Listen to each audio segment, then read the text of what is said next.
I was always amazed, not always, the first time I pulled into that place on a bus. And I was like, how is this bus fitting through here underneath the stands? Has a bus ever hit like a stanchion? Yeah. Oh, sorry. A lot of knocking on wood here. Yeah, if you're next time you're at my place and you're down by where the Zambonis are, you can look up at the beams or the ductwork and see where either a truck, an 18-wheeler, or a bus has done that.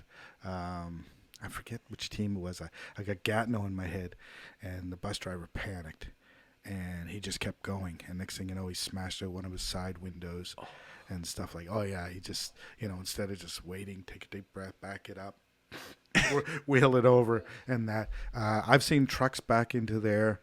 So today's a moving day for Michael Bublé, and they've got 18 trucks, I believe they said. 18 trucks for Michael Bublé? They're bringing in their own stage. And one of them must be filled with the drinks, like the Bublé for everyone. Anyway, I've seen guys back a truck in there, 18-wheeler, so it's on Duke Street, which is like a steep hill, and it's an angled and everything else. And they're walking on a sidewalk, and then I've seen other ones where it's like an hour, and it's painful. They're backing in, they're going for it, backing in, going for it. Oh, yeah. And if it's cold out, like if it's the cold of winter, and that's happening, it's nasty.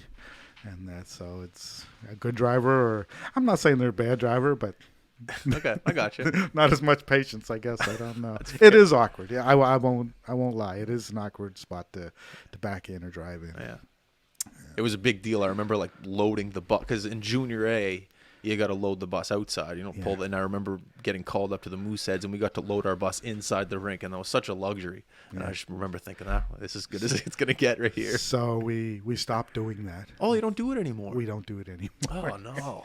Why? What happened? Well, a few things. It got to a point where, especially in the heat of the winter,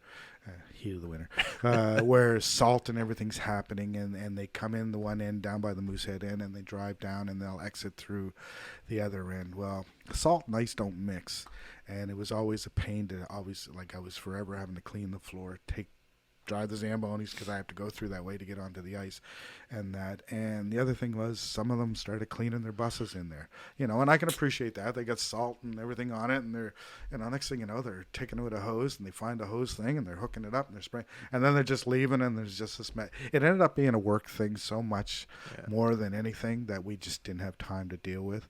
And we're like one of two rinks, I think Quebec's the other one, where you can actually put a bus into the facility.